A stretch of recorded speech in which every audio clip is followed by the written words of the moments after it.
The poor wife stood quietly in the small kitchen, washing dishes with trembling hands.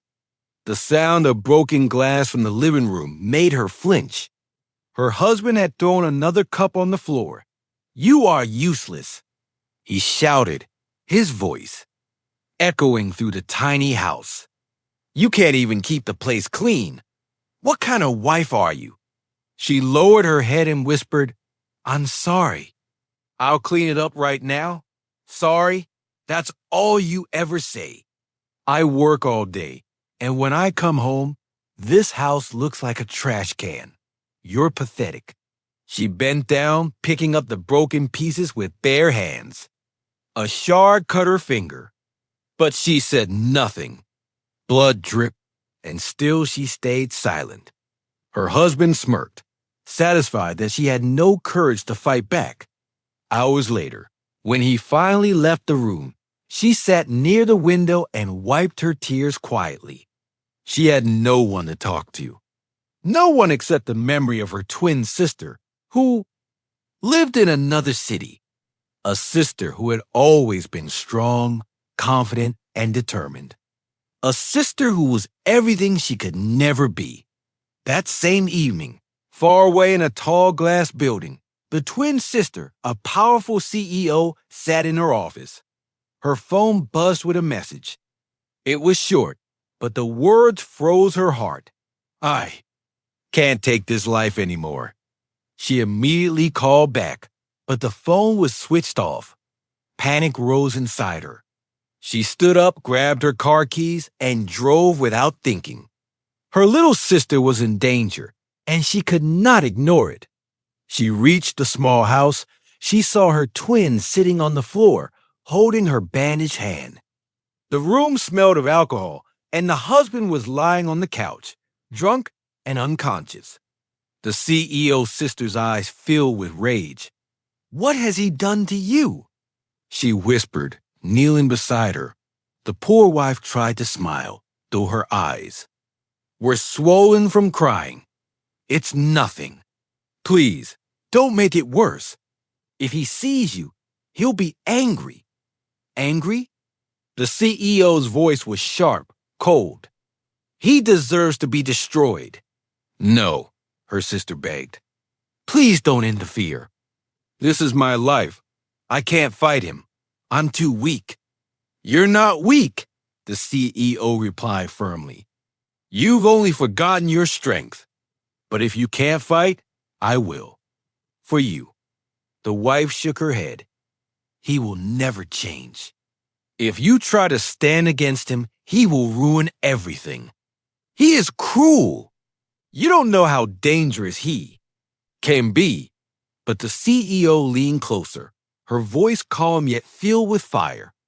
"Then let him meet me, not as your sister, but as you. Let him think I'm the weak wife he bullies every day. I will show him a version of you that he cannot break." The wife gasped. "You mean in disguise? Pretend to be me?" "Yes," the CEO said without hesitation. "He doesn't respect you because he thinks you're fragile. He will never see it coming. Tomorrow, let me take your place. Just for one day." Fear filled the wife's eyes, but deep inside, a spark of hope flickered. "But what if he finds out? Then I'll deal with it," the CEO promised. "You deserve peace. You deserve dignity. And I'll make sure he feels every ounce of pain he's given you." The wife's hand shook as she whispered, "I don't want anyone to get hurt. Trust me," her twin replied. "Sometimes the only way to stop a monster is to let him taste his own cruelty." The next morning, the poor wife left secretly to stay at a safe apartment arranged by her sister. The CEO, dressed in her sister's simple clothes, entered the house. She tied her hair back, wore no makeup, and lowered her shoulders to copy the fragile posture of her twin. When the husband stormed into the kitchen, demanding breakfast, she turned and looked at him with calm eyes. "Where is my food?" He barked. "Do you expect me to starve?" Instead of shrinking back, She stared at him steadily. It's on the table. Eat it yourself. The husband froze. He had never heard such words from his wife. What? What did you say? I said, eat it yourself, she repeated firmly. Your hands are not broken. You can serve your own plate. His face turned red with anger. How dare you talk to me like that? Have you forgotten your place? She stepped closer, her voice steady. No, I have finally remembered my place. I am not your servant. I am your wife. And if you can't treat me with respect, then you will learn what it feels like to be disrespected. The husband was shocked. He raised his hand as if to strike. But the CEO twin caught his wrist midair. Her grip was iron strong. Try it, she whispered dangerously. Hit me once, and I promise you'll never raise your hand again. The husband pulled back, confused and shaken. For the first time, he felt fear in front of the woman he thought was weak.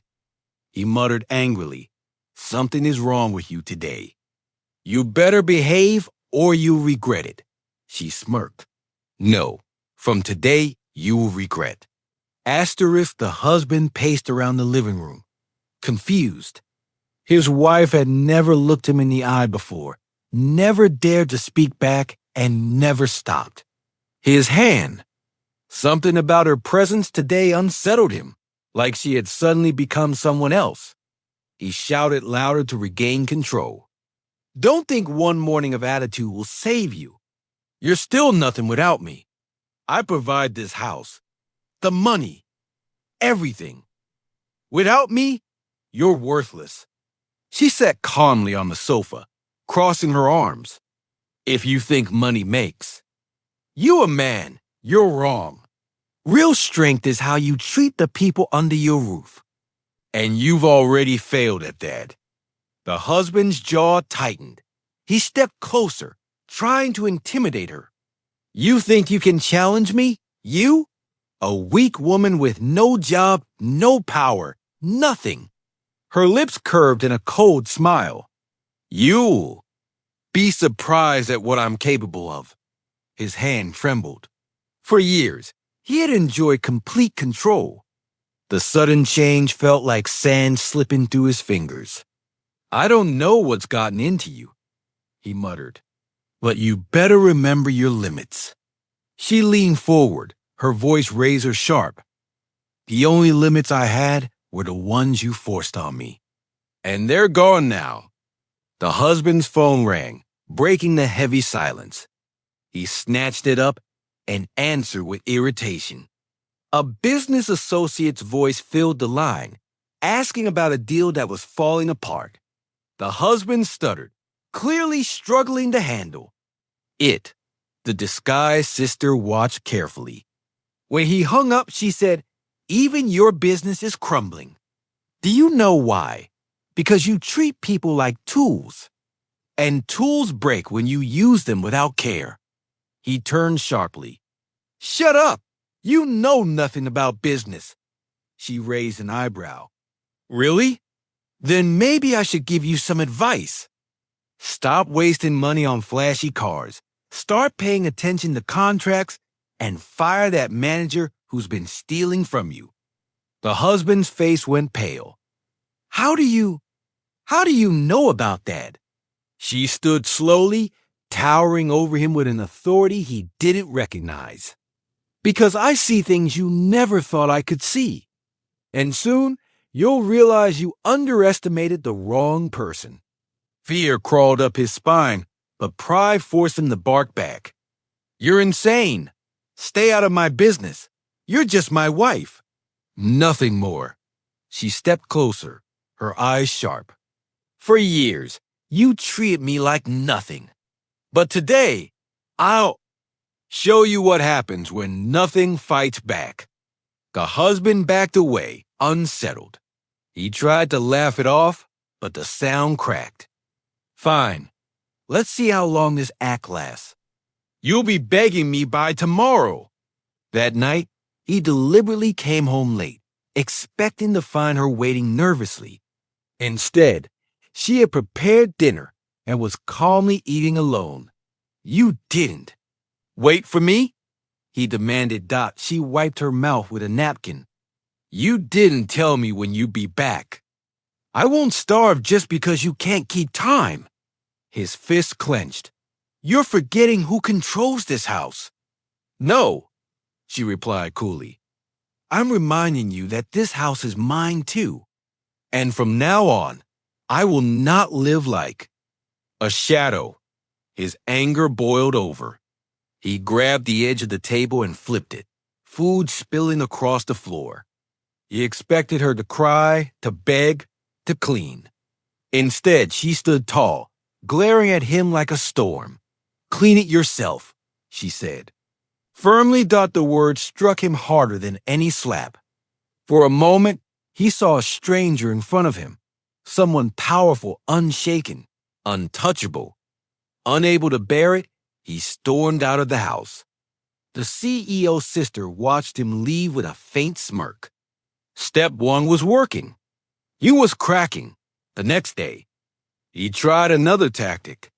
He brought expensive gifts, thinking she would melt back into the obedient role. He placed jewelry boxes on the table and said smugly, "See, I can give you everything. You should be grateful." She opened the boxes, glanced at the glittering gold, and then shut them calmly. These can't buy respect. Keep them. His pride shattered. Do you know how much this costs? Yes, she replied. And do you know how cheap it looks? When a man uses money to hide his cruelty, he slammed the box shut and shouted, "You're not the woman I married. Something about you has changed, and I don't like it." She leaned closer, her voice calm yet threatening. Maybe I was. Asleep all those years, but now I'm awake. And you should be very afraid of what an awake woman can do. His breath quickened. He searched her eyes for weakness, but found none. Instead, he saw steel. Days passed, and each day she pushed him further. When he shouted, she spoke louder. When he tried to frighten her, she frightened him more. When he demanded obedience, she gave defiance. The house, once his kingdom, had turned into a battlefield, and he was losing. Asterisk. One evening, in a desperate attempt to regain control, he invited friends over. He planned to humiliate her in front of them, to show she was still the weak wife. When the guests arrived, he mocked her loudly. She's clumsy, useless, always. Crying, can't even cook properly. But instead of bowing her head, she stepped into the living room, carrying tea. Her posture straight, her eyes blazing. She placed a tray on the table and said, loud enough for everyone to hear, "Oh, real. Man doesn't insult his wife in front of guests. Only a coward does that." The room fell silent. The husband's friends exchanged awkward glances, shocked at her boldness. The husband's face burned with shame. Before he could react, she added, "Respect in a marriage is earned, not forced. And respect is exactly what's missing here." The friends excused themselves quickly, leaving the husband alone with her. His fury was uncontrollable, but his fear was stronger. For the first time, he realized he could not predict her anymore. She looked him straight in the eye. "You wanted to embarrass me tonight. Instead, you embarrassed yourself." He trembled with rage but said nothing. Deep inside, a seed of doubt began to grow. Who was this woman? And how much power was she hiding? Asterisk, the husband couldn't sleep. That night, he tossed and turned, replaying the evening in his head. His wife had humiliated him in front of his friends. His pride was shattered, and worse. He had no explanation for her sudden boldness. In the morning, he slammed the bedroom door open, glaring at her as she calmly folded clothes. "Who are you?" he demanded. She looked up, her expression calm. "What kind of question is that?" You're not the same woman I married, he hissed. You act different. You speak different. Sometimes, it feels like you're someone else. She held his gaze without flinching. Maybe I've just stopped being the woman you could bully. He grabbed her arm roughly. Don't play games with me. If you think you can trick me, you're wrong. She pulled her arm free with surprising strength. If you touch me like that again, you'll regret it. His eyes widened. For years, she had cowered in fear at his slightest gesture. Now, she looked ready to fight back. He was losing control, and it terrified him. That evening, he went through her phone, her drawers, her things, searching for proof of his suspicion. He found nothing, but the doubt refused to leave his mind. Meanwhile, the CEO twin kept tightening her hold. She began dropping hints about his business failures, exposing his weaknesses one by one. At dinner, she casually said, "If you don't fix your account soon, you'll be bankrupt in 3 months." He froze, his spoon halfway to his mouth. How do you know that? She smirked faintly. I noticed things. You couldn't even balance household expenses before. He spat. Now suddenly you know business? She leaned back, her eyes sharp. Maybe you never gave me credit for what I was capable of. The word stung him. He pushed his chair back violently and stormed out. But her calm smile haunted him. Days turned into weeks, and his power crumbled piece by piece. His voice no longer made her flinch. His threats bounced back like arrows against armor. His confidence cracked every time she looked at him with those piercing, fearless eyes. One night, drunk and furious, he cornered her in the kitchen. Tell me the truth, he shouted, slamming his fist on the counter. Who are you? What happened to my wife? She didn't move. Her voice was low and steady. Your wife has finally found her strength. That's all you need to know. He staggered back, shaking. His head. No, this isn't you. This can't be you. She stepped closer, her face inches from his. Maybe you never really knew who she was. His heart pounded. For the first time, he was truly afraid of the woman standing before him. Next day, desperate to prove his suspicion, he followed her secretly. He expected to catch her meeting someone, but instead, he saw her walking confidently into a tall corporate building downtown. He blinked in confusion. What business did his wife have there? Through the glass doors, he caught a glimpse of her, stepping into an office where people bowed respectfully, calling her Madam and Boss. His blood ran cold. He rushed back home, waiting for her to return. When she entered the house hours later, dressed once again in simple clothes, he blocked the doorway. I saw you, he growled. Her eyes narrowed slightly. Saw me where? At that building, he snapped. People treating you like some kind of queen. Who are you really? She stared at him in silence for a long moment, then walked past him calmly. Maybe you were hallucinating from all the alcohol you drink. His fist clenched.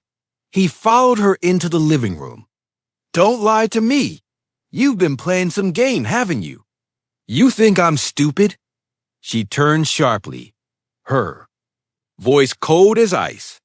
No, I think you're finally realizing how weak you really are. He froze, stunned by her words. She stepped closer, lowering her voice. For years, you thought you held all the power. But now the tables have turned. And you can't handle it. The husband staggered back, shaken. His head spun with confusion. Could it be true? Was this really his wife? Or someone else? Over the next days, paranoia consumed him. He watched her every move, studied her every gesture, searching for proof. The more he looked, the more he doubted. One evening, he grabbed her wrist again, his voice trembling. Tell me the truth, or I swear I'll. She yanked her arm free and slapped him across the face, hard. The sound echoed through the house. You're what? She demanded, her eyes blazing. Hit me again? Break me again? Go ahead. But this time, I won't be silent. This time, you'll pay. The husband stood frozen, his cheeks stinging, his pride shattered. He had never imagined this moment, his wife striking back. For the first time, he realized he was no longer the predator. He was the prey. That night, as he sat alone in the dark, he whispered to himself, Who is she? What is she hiding from? Me? He didn't know the truth yet, but one thing was certain. The woman he thought he owned was gone forever, and the storm was just beginning.